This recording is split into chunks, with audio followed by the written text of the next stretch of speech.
Chers amis, j'ai le très grand plaisir et le grand honneur d'accueillir aujourd'hui Claude Meunier-Berthelot, grande spécialiste de l'analyse de ce qu'est l'éducation nationale, de son fonctionnement et de la façon dont l'enseignement est dispensé aujourd'hui en France. Alors, un livre tout récent, École, la haute trahison, qui est un livre tout à fait remarquable dont on va parler, avec une préface d'Yvan Blot, un livre qui est à lire absolument parce qu'il donne les clés de compréhension de ce qu'est l'enseignement en France aujourd'hui, ce que les Français ne saisissent pas toujours. Alors, je voudrais signaler pour mémoire un livre de 2012, La refondation de l'école, en 25 leçons, et quand on lit ce petit livre, en fait, on comprend exactement comment se passe la non-réforme de l'enseignement et comment, de façon extrêmement simple et méthodique, l'enseignement s'enfonce dans la catastrophe actuelle. Alors, cher Claude Meunier-Berthelot, d'abord, pourquoi ce livre supplémentaire aujourd'hui, et notamment par rapport aux autres, qu'apporte-t-il de plus? Alors, ce qu'il apporte de plus, c'est un parallèle entre l'éducation pour nos enfants et l'éducation prioritaire. Parce que ce que les Français ne savent pas, c'est qu'en réalité, il y a deux systèmes éducatifs parallèles qui fonctionnent, un pour nos enfants et un pour l'éducation prioritaire. Et donc, en 2013, vous avez une refondation de l'école pour nos enfants et une refondation de l'éducation prioritaire. Et ces deux refondations se démarquent fondamentalement dans la mesure où, pour nos enfants, il est question de faire disparaître les cours pour les remplacer par des activités auxquelles on donne des appellations diverses et variées, de façon à laisser croire au caractère scientifique des dispositions, alors qu'en réalité, si vous voulez, les élèves sont appelés à ne plus recevoir de savoir, il n'y aura plus de transmission de connaissances. Et il n'y aura pas non plus d'obligation de résultat. Les élèves vont faire des activités et puis c'est à travers ce qu'on appelle des parcours éducatifs. Ils vont avoir un parcours personnel, mais sans qu'il y ait d'obligation de résultats particuliers. Et il y a une refondation de l'école pour les élèves issus d'immigration, une refondation qui est basée sur la transmission des savoirs, sur la recherche de l'excellence des résultats. Et ces deux types de refondation, si vous voulez, qui sont diamétralement opposés, ne sont pas arrivés d'un seul coup, si vous voulez, ce ne sont pas des soucoupes volantes qui sont déposées comme ça sur le système français. En réalité, la refondation de l'école pour nos enfants, elle résulte d'un processus très lent de dégradation du système éducatif, une dégradation méthodique, progressive, très organisée. Donc la refondation de l'école est l'aboutissement du processus. Là c'est la fin, on n'ira pas plus loin. Et d'un autre côté, la refondation de l'école pour les élèves issus de l'immigration également résulte de l'aboutissement d'un processus qui a commencé il y a une trentaine d'années et qui a consisté à établir des dispositifs spécifiques pour les enfants issus de l'immigration de façon à leur donner des bonnes bases pour réussir. Et toutes les dispositions qui ont été imaginées pour ces enfants ont eu comme caractéristique commune, d'une part, d'être une aide individualisée et d'autre part, d'utiliser des méthodes pédagogiques efficaces, ce qui est dit dans les textes. Ce qui est dit dans les textes. Méthode pédagogique efficace. Donc, vous avez eu toute une série de dispositifs, aussi bien les écoles de la deuxième chance, guides de la deuxième chance, que les internats d'excellence, les internats de la réussite, etc., les classes préparatoires intégrées, enfin, vous avez toute une série de dispositifs, effectivement, qui ont été destinés à un certain nombre d'immigrés. Donc, cette refondation de l'éducation prioritaire est l'aboutissement de ce processus de valorisation de l'enseignement pour les élèves issus d'immigration. Alors, ce que vous dites là est tout à fait fascinant parce que on se gargarise depuis 10-15 ans, et Sarkozy en parlait beaucoup, de la discrimination positive. Donc là, on est en réalité, tel que vous le décrivez, dans de la discrimination pure et simple, qui n'a rien de positive. C'est de la discrimination entre deux catégories de population, l'une ayant le droit à tout, j'allais dire, à toutes les méthodes les plus éprouvées et qui coûte évidemment extrêmement cher, et puis l'autre partie qui est la partie grosso modo des Français de souche, pour parler un peu vulgairement, qui eux, ben voilà, c'est du bétail et finalement n'intéresse personne. Alors oui, enfin, discrimination positive, en fait, c'est préférence étrangère. C'est ça. Bon, la discrimination positive, c'est de faire effectivement un traitement particulier, mais favorable, mais en faveur de populations étrangères. Donc on est effectivement dans une situation de trahison totale de nos élites, puisqu'en réalité, il faut bien voir l'objectif. Pardonnez-moi, Claude Berthelot, est-ce qu'on ne pourrait pas parler plutôt éventuellement de discrimination négative? Parce que pour finalement, nos enfants. ben voilà, parce que en réalité, les enfants issus de l'immigration bénéficient d'un système qui devrait être le système normal. Voilà. Donc eux en bénéficient, c'est donc le système normal. Mais en fait, on fait une discrimination négative, c'est-à-dire qu'on dit Oui. aux enfants de souche, vous ne méritez pas cet enseignement, donc on vous dégrade. Donc on fait véritablement une discrimination négative À qui l'égard est des enfants. objectivement assez scandaleuse. Ah ben, tout à fait. De toute façon, si vous voulez, il faut bien voir quel est l'objectif de ces gens-là. C'est réellement que les populations issues de l'immigration deviennent l'élite de la nation et que nos enfants soient les larbins. Parce que demain, si vous voulez, avec l'école telle qu'elle est conçue pour nos enfants, il est absolument impossible que nos enfants puissent être capables de tenir leur place dans la société ou dans une profession. Ils n'auront pas été habitués à travailler, ils n'auront pas été habitués à avoir un résultat positif ou négatif, un échec. Ils ne savent pas ce que c'est qu'un effort, le travail, le résultat. Donc, si vous voulez, tout ce qui constitue une véritable école. Donc, ils seront de toute façon incompétents déjà intellectuellement, mais ils seront également incapables de s'insérer dans le monde du travail parce qu'ils n'auront pas été habitués à avoir un cadre de travail avec les obligations qui sont attachées. Oui, et qu'en pense aujourd'hui le corps? Parce que on comprend bien à la lecture de votre livre, hein, je rappelle École, la haute trahison, hein, de Claude Meunier-Berthelot, qui est un livre remarquable parce que vraiment il permet de comprendre vraiment en profondeur le fonctionnement actuel de l'éducation nationale.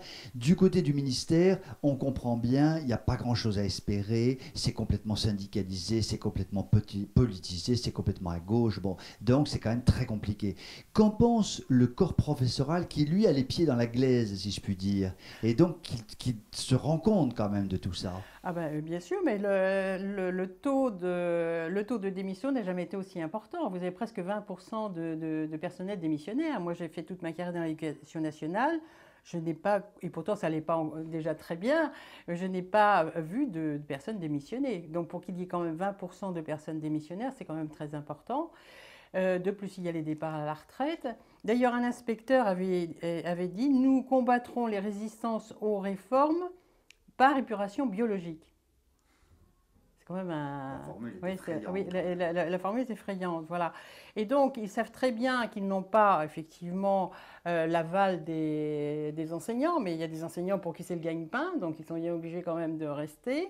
Mais il y a peu de vocation d'enseignants aujourd'hui, il faut bien le dire. Et aujourd'hui, ils recrutent justement, dans le cadre de la refondation de l'école pour nos enfants, ils recrutent du personnel sans qualification, c'est-à-dire ce qu'ils appellent les emplois à avenir professeurs, qui vont formater entièrement dans les IEFM, ESPE. Dites ESPE maintenant, enfin, c'est la même chose, ce sont les fameux IEFM.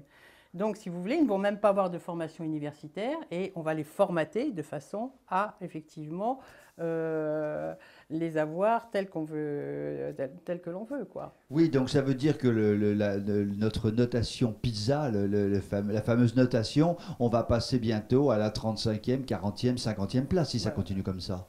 Ben, ce sera les élèves issus de l'immigration qui vont vont relever le niveau. Hein, parce qu'il faut bien voir, l'objectif final, c'est ça, c'est vraiment de détruire l'école pour nos enfants, d'accompagner le grand remplacement de population et de faire en sorte que ce soit ces populations immigrées qui soient l'élite de la nation. Alors, quand on voit, vous avez dû voir dans le livre, notamment toutes les classes préparatoires aux grandes écoles qui, effectivement, donnent des résultats très probants. Et pourquoi? Parce qu'effectivement, on utilise des moyens considérables. Ce sont, comme je vous le disais tout à l'heure, des aides individualisées. On leur permet d'avoir des stages. On leur offre tout. Hein. Finalement, ils n'ont pas beaucoup de soucis à se faire. C'est pourquoi aujourd'hui, si vous voulez, je suis vraiment très inquiète de l'attitude des Français, de beaucoup de personnes par rapport à Blanquer. Pensant que Blanquer va changer la donne. C'est absolument impossible. D'ailleurs, si on lit son livre qui s'appelle L'école de demain, il condamne le cours magistral.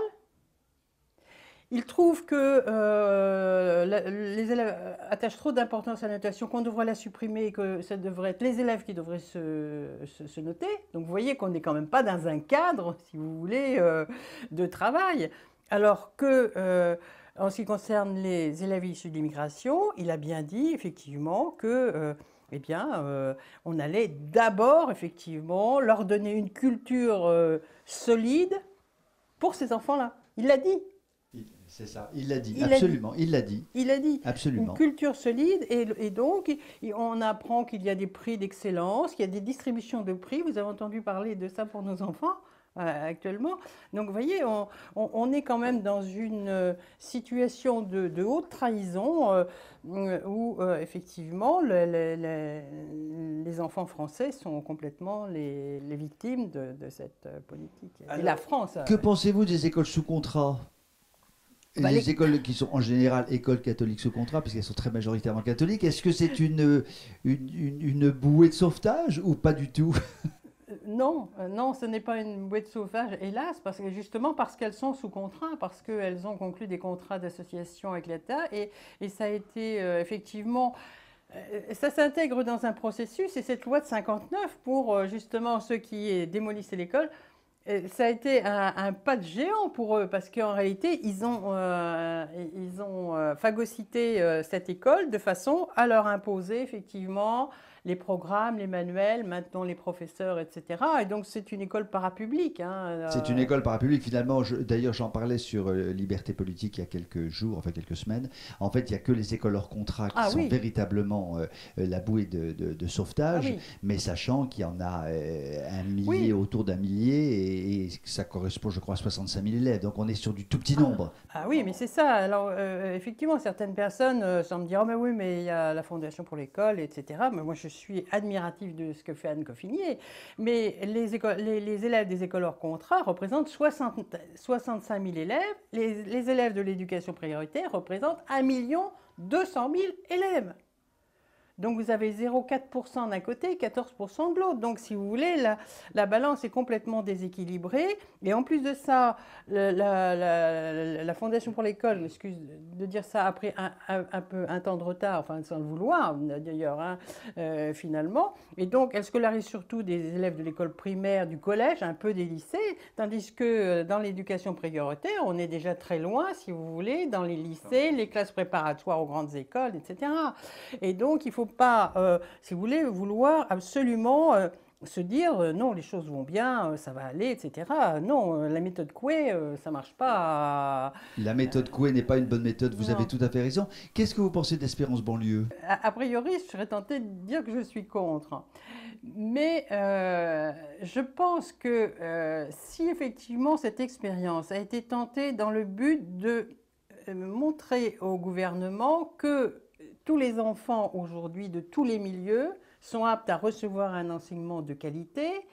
Je trouve que c'est très bien parce que, si vous voulez, l'objection que font les gouvernants aux écoles hors contrat, c'est bah oui, ça marche parce que ce sont des milieux, les enfants sont dans des milieux privilégiés, il y a les parents qui les aident, etc. Ça marche, mais aujourd'hui, les enfants sont plus aptes à recevoir un enseignement comme autrefois, etc. Donc, si effectivement les écoles Espérance banlieue ont été créées dans le but de dire, ben voyez, on peut généraliser la formule puisque ça va aussi pour ces enfants-là, je suis d'accord. Si je peux aller jusqu'au bout de mon idée... Mais bien sûr, au contraire, vous êtes là pour ça, en toute liberté. Vous êtes chez Liberté Politique, alors allez-y. Alors, si je peux m'exprimer jusqu'au bout, je dirais que maintenant, on a prouvé que ça marchait. Et donc, il est temps quand même de présenter l'addition au gouvernement et de dire, bon, bah, puisque ça marche aussi avec ces enfants-là, eh bien, il faut aussi que pour nos enfants, on puisse leur offrir cela. À titre personnel, je partage tout à fait votre façon de voir les choses. Si c'est une vitrine pour montrer, très bien. Si c'est une exacerbation de cette discrimination positive, moi, ça ne me va pas du tout. Oui, voilà. Donc, on est tout à fait en phase. Et je trouve qu'il y a un côté un petit peu scandaleux de voir qu'il y a une extraordinaire publicité sur Espérance banlieue, mais sur les écoles hors contrat, pas du tout. Non, je suis désolé, les écoles hors contrat, qui sont très souvent catholiques, qui sont faits pour des gens de France, qui se donnent un mal de chien pour mettre leurs enfants dans du bon enseignement, avec un coût assez important, eh ben, je pense qu'il faut aussi penser à toute cette population si méritante. Oui, absolument. Ça vous mettez l'accent sur un point important, c'est que, enfin j'en parle dans le livre, j'en ai pas parlé ici, mais c'est que cette politique d'éducation prioritaire coûte très cher et ces enfants-là bénéficient de moyens absolument considérables pour justement poursuivre leur scolarité, alors que la plupart des écoles hors contrat vivent très pauvrement, que les parents eux-mêmes se saignent aux quatre veines pour pouvoir payer la scolarité des enfants et avoir des grands-parents, les oncles et tantes, tout le monde s'y met en se disant bah, il faut quand même que les enfants puissent s'en sortir. Donc c'est quand même inadmissible de voir effectivement la poursuite de cette politique. Ben, vous avez chiffré dans un autre ouvrage le coût qui est absolument... On parle de milliards d'euros. Les gens n'en ont absolument pas conscience. Donc ils sont persuadés que non, la discrimination positive c'est très bien, mais ça coûte une véritable fortune. Prise sur l'emprunt national. Ce qu'on appelle dépenses d'investissement d'avenir. Voyez, donc on masque le fait que ce soit des emprunts, dépenses d'investissement d'avenir, et donc notamment les internats d'excellence et autres dispositifs sont financés par l'emprunt. On n'a même pas l'argent pour le faire, vous vous rendez compte? Et c'est nous qui l'avons payé cette politique. Enfin, vraiment, c'est du délire. Eh bien, écoutez, alors, Claude Meunier-Berthelot, d'abord un très grand merci pour cet entretien à bâton rompu. Il y a vraiment un livre à lire, c'est École, la haute trahison. Ça donne vraiment les clés de compréhension sur ce qu'est l'enseignement aujourd'hui, la façon dont méthodiquement on en détruit une grande partie, au contraire, on en excellentise une autre partie, mais pour des populations différentes, très méthodiquement. Comme toujours, le ministère agit avec intelligence, il agit très finement, en endormant complètement. Je voudrais simplement, en une seconde, dire que la réforme du baccalauréat a été parfaitement décryptée, celle qui est prévue aujourd'hui par le ministre, a été décryptée par Claude de façon remarquable dans la refondation de l'école, où tout est dit, et c'était pourtant un livre qui date d'il y a 5 ans. On communique et en fait on va faire l'inverse de ce qu'on raconte, car la réforme du baccalauréat telle qu'elle se profile aujourd'hui consiste à tuer purement et simplement le baccalauréat. Alors on ne sait pas ce qu'il en sortira puisque la commission vient de se créer, mais en fait on dit que c'est une formidable réforme voulue par les parents et qui va améliorer le bac, et ça consiste dans les faits à tuer le baccalauréat. Ben, voilà. Mais on ne peut pas faire autrement que de tuer le baccalauréat puisqu'il n'y aura plus d'école. Voilà. Il n'y aura plus d'école. Il n'y aura plus d'école parce que justement, c'est dans le livre de 2010, Bas les masses de la désinformation sur l'école, j'explique justement cette réforme du lycée qui a été mise en œuvre par M. Blanquer. Sous la présidence de Nicolas Sarkozy, ne l'oublions pas, absolument. Voilà. Très bien. Claude Meunier-Berthelot, un immense merci d'être venu jusqu'à nous et j'espère à très bientôt en tous les cas. Merci infiniment.